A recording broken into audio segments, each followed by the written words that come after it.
রামায়ণ মহাভারত কোরআন Bible শেষ হয়ে যাবে, তা আমার কাহিনী পুরোবে না। আমাদের পশ্চিমবঙ্গের সরকার মমতা ব্যানার্জির এই বক্তব্যটা রাখা 100% উচিত হয়নি। আর আজকের আমাদের কোরআনকে নিয়ে কোরআনের অপমান করা হয়েছে, এগুলো মুসলমান সহ্য করবে না। আসসালামু আলাইকুম ওয়া রাহমাতুল্লাহি ওয়া বারাকাতুহু। সম্মানিত দিনী ভাইয়েরা ও আমার প্রিয় দেশবাসী ও আমার বন্ধুরা, আশা করি সকলে ভালো আছেন। আজকের আমার বিষয়বস্তু হচ্ছে আমাদের পশ্চিমবঙ্গ রাজ্যের মুখ্যমন্ত্রী মমতা ব্যানার্জির একটা বক্তব্যকে কেন্দ্র করে। আমাদের মুখ্যমন্ত্রী মমতা ব্যানার্জির একটা বক্তব্যকে কেন্দ্র করে আজকে আমাদের বক্তব্যের বিষয়বস্তু।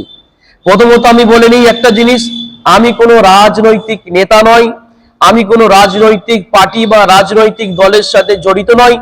আমি একজন সাধারণ মুসলিম নাগরিক, একজন আলেমে দ্বীন হিসাবে আমার দায়িত্ব মনে করেছি। সেজন্য আমি আমাদের পশ্চিমবঙ্গ রাজ্যের মুখ্যমন্ত্রী মমতা ব্যানার্জির এই বক্তব্যকে কেন্দ্র করে মাত্র দুই একটা কথা বলবো, গুরুত্বপূর্ণ। আশা করি সকলে শুনবেন এবং বেশি বেশি শেয়ার করে দেবেন, যাতে করে এই বক্তব্যটা মুখ্যমন্ত্রী পর্যন্ত যেন পৌঁছে যায়। সর্বপ্রথম আমরা আমাদের পশ্চিমবঙ্গ রাজ্যের মুখ্যমন্ত্রী মমতা ব্যানার্জির বক্তব্যটা প্রথমত আমরা সকলে শ্রবণ করে নিই। উন্নয়নে অনেক এগিয়ে বাংলা, উন্নয়নে কেউ পারবে না, পৃথিবীর সেরা বাংলা, বিশ্ব বাংলা। আমার রামায়ণ মহাভারত কোরআন বাইবেল শেষ হয়ে যাবে, তা আমার কাহিনী পুরোবে না। 67টা স্কিম আমরা চালাই। প্রথম নম্বর কথা হলো, আমাদের পশ্চিমবঙ্গের সরকার মমতা ব্যানার্জির এই বক্তব্যটা রাখা 100% উচিত হয়নি। কেননা তিনি তার বক্তব্যের মধ্যে বলছেন যে আমাদের উন্নয়ন চলছে, অতএব কোরআন বাইবেল সব বন্ধ হয়ে যাবে, আমাদের উন্নয়ন বন্ধ হবে না। তিনি এক ধরনের মুসলমানদের এবং অন্যান্য ধর্মের ধর্মগ্রন্থকে অসম্মান করেছেন। বিশেষভাবে আমি একজন মুসলিম হিসাবে, শুধু আম মুসলিম না, আমি একজন আলেমে দ্বীন হিসাবে এর তীব্র প্রতিবাদ করলাম, নিন্দা জানালাম। কেননা কোরআনে কারীমকে সামনে রেখে, ধর্মগ্রন্থকে সামনে রেখে একজন সরকারের এই রকম বক্তব্য দেওয়া মোটেও উচিত নয়। কেননা কোরআনে কারীমকে নিয়ে তিনি যে বক্তব্যটা দিয়েছেন যে আমাদের উন্নয়ন যেভাবে চলছে, কোরআন কে পিছনে ফেলে রেখে এগুলো ব্যান্ড হয়ে যাবে, কিন্তু আমাদের উন্নয়ন বন্ধ হবে না। আমি আমাদের পশ্চিমবঙ্গের মুখ্যমন্ত্রী মমতা ব্যানার্জিকে বলবো যে উন্নয়ন তো করা ভালো জিনিস, মানুষের প্রকল্পে কাজ করা ভালো জিনিস, এটাই তো সরকারের কাজ। মানুষের জনসাধারণের কাজ করা, জনসাধারণের সেবা করা, এটাই সরকারের কাজ। এদিক থেকে আপনাকে ধন্যবাদ জানাই। কিন্তু আপনার কাজ, আপনার উন্নয়ন এমন ভাবে চলছে, কোরআনকে পিছনে ফেলে দেবে, তবু আমাদের উন্নয়ন বন্ধ হবে না। ভালো করে জেনে রাখবেন, আমাদের টিএমসি এই পার্টিটা জন্মগ্রহণ করেছে কত সালে? 2005 থেকে 10-এর ভিতরে। আর কোরআনে কারীম যেটা মুসলমানদের ধর্মগ্রন্থ, সেটা আজ থেকে 1500 বছর পূর্বে আল্লাহ রাব্বুল আলামিন সরওয়ারে কায়নাত হুজুরে পাক সাল্লাল্লাহু আলাইহি ওয়াসাল্লামের উপরে নাজিল করেছেন। তাহলে আজ থেকে 1500 বছর আগে কি এই টিএমসি পার্টিটা ছিল? উত্তর হবে না। যখন টিএমসি পার্টির কোনো নাম ও নিশানা ছিল না, তাহলে আমরা এই কথাটা কিভাবে বলতে পারি? দ্বিতীয় নম্বর কথা হচ্ছে যে আমাদের মুসলমানদের বিশ্বাস যে আমাদের কোরআনে কারীম ধর্মগ্রন্থ, যার মধ্যে ভুল তো দূরের কথা, জালিকাল কিতাবুল লা রাইবা ফি, তার মধ্যে সন্দেহের কোনো অবকাশ নাই। কাল কিয়ামত পর্যন্ত হুজুরে পাক সাল্লাল্লাহু আলাইহি ওয়াসাল্লাম মক্কার বেঈমানদেরকে বলেছিলেন, যদি এটা আল্লাহর কালাম না হয়ে মুহাম্মদের কালাম হয়ে থাকে, এই কোরআনে কারীম নয়, কোরআনে কারীমের একটা সূরা নয়, এর একটা সামান্যতম আয়াত তোমরা পেশ করে দেখাও। সেই 1500 বছর পূর্বে চ্যালেঞ্জ করেছেন আমাদের নবী সাল্লাল্লাহু আলাইহি ওয়াসাল্লাম। এটা প্রকৃতপক্ষে আল্লাহর কালাম। কুল্লু মান আলাইহা ফান, সমস্ত পৃথিবী ধ্বংস হয়ে যাবে, পৃথিবী ধ্বংস হয়ে যাবে, সমস্ত মানুষ মারা যাবে, আসমান জমিন ধ্বংস হয়ে যাবে, তখন তো কোনো পার্টির অস্তিত্ব থাকবে না, কিন্তু এই কালামুল্লাহ কোরআন বেঁচে থাকবে।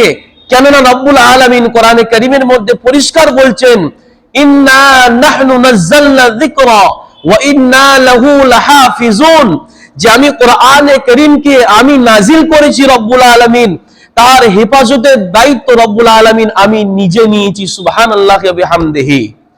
অতএব কোরআনে কারীম কিয়ামত পর্যন্ত বাকি থাকবে। যারা বলছেন যে আমাদের উন্নয়ন চলতে থাকবে, এই সমস্ত জিনিস শেষ হয়ে যাবে, আমাদের উন্নয়ন শেষ হবে না, আমি বলতে চাই এইগুলো ধর্ম বিরোধী কথা, কোরআন বিরোধী কথা, শরীয়ত বিরোধী কথা। তাহলে আপনার মধ্যে আর বিজেপির মধ্যে পার্থক্য কি থাকলো? তারা ধর্ম নিয়ে রাজনীতি করছে, তারা মসজিদ মাদ্রাসা নিয়ে রাজনীতি করছে, মন্দির নিয়ে রাজনীতি করছে, তাহলে তাদের মধ্যে আপনার মধ্যে পার্থক্য কি থাকলো? অতএব আমি বক্তব্য লম্বা করব না, একটাই শেষে কথা বলবো যে এই বক্তব্যটা ইতিপূর্বে আজান নিয়ে তার ব্যঙ্গ করা হয়েছে।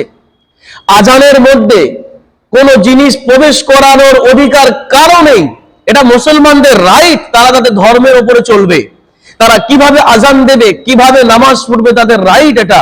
যদি আজকের আমি রামায়ণ নিয়ে, গীতা নিয়ে, তাদের শ্লোক নিয়ে আমি ব্যঙ্গ বিদ্রুপ করি, হিন্দুদের রাইট আছে, অন্যান্য ধর্মদের রাইট আছে আমার বিরুদ্ধে অ্যাকশন নেবার। তাহলে আমরা কয়েক মাস পূর্বে দেখলাম ধর্মতলার সভাতে আজানকে নিয়ে ব্যঙ্গ করেছেন, করা হয়েছে টিএমসির মঞ্চ থেকে, তার বিভিন্ন জায়গা থেকে প্রতিবাদ হয়েছে। আর আজকের আমাদের কোরআনকে নিয়ে কোরআনের অপমান করা হয়েছে, এগুলো মুসলমান সহ্য করবে না। অতএব আমি আমাদের পশ্চিমবঙ্গের মুখ্যমন্ত্রীকে অত্যন্ত আদবের সাথে, সম্মানের সাথে আমি বলবো, বক্তব্য দেওয়ার সময় হুঁশ বাকি রেখে বক্তব্য দেওয়া দরকার। অতএব কারো ধর্মের উপরে আঘাত না এনে নিউট্রাল ভাবে বক্তব্য দেওয়া দরকার। এবং এই বক্তব্যের কারণে, আপনার এই বক্তব্যের কারণে মুসলমানদের কলিজায় আঘাত লেগেছে। আপনার কাছে দাবি রাখবো, আপনি মুসলমানদের মুখের দিকে তাকিয়ে, আপনি তো কোনো ধর্ম নিয়ে খেলা করেন না, আপনি নিজে বলেন। অতএব আপনি একজন সেকুলার হিসাবে আপনি এই বক্তব্যকে সামনে রেখে আপনি মুসলমানদের উদ্দেশ্যে বার্তা দেবেন, এটা আমি আশা রাখি এবং আপনার কাছে আহ্বান করছি, দাবি রাখছি যে আপনি মুসলমানদের উদ্দেশ্যে বার্তা দেবেন যে আমি কিছু কথা বলতে গিয়ে মুখ ফসকে, স্লিপ অফ টাং, আমি মুখ ফসকে এই কথাটা বলে ফেলেছি, তোমরা কেউ মনে আঘাত নেবে না, আমি ক্ষমা প্রার্থী। আমরা আশা রাখি এই জিনিসটা আপনি করবেন। যদি মুসলমানদেরকে ভালোবেসে থাকেন, মুসলমানদের মহব্বত করে থাকেন, সমস্ত জাতি ধর্ম বর্ণ নির্বিশেষে সকলকে মহব্বত করেন, তাহলে আপনার এই জিনিসটা আমরা আপনার থেকে আশা রাখি। এবং সর্বশেষ এই কথাটা বলবো, বক্তব্য রাখার সময় একটু ধ্যান, মনোযোগ, মস্তিষ্ক হাজির রেখে বক্তব্য দেওয়া উচিত। আমি প্রথমেই বলে নিয়েছি, আমি কোনো রাজনৈতিক নেতা নয়, কোনো পার্টির সাথে জড়িত নয়, একজন সাধারণ মুসলিম নাগরিক, আলেমে দ্বীন হিসাবে এটা আমার কর্তব্য। কর্তব্যটা আমি আমার পালন করলাম, মানা না মানা আপনাদের ব্যাপার। এ বলে আমি আমার বক্তব্য শেষ করলাম। যদি কেউ ব্যথা পেয়ে থাকেন ক্ষমার দৃষ্টিতে দেখবেন, কিন্তু ভিডিওটা পূর্ণাঙ্গ না দেখে কমেন্ট করবেন না। আসসালামু আলাইকুম।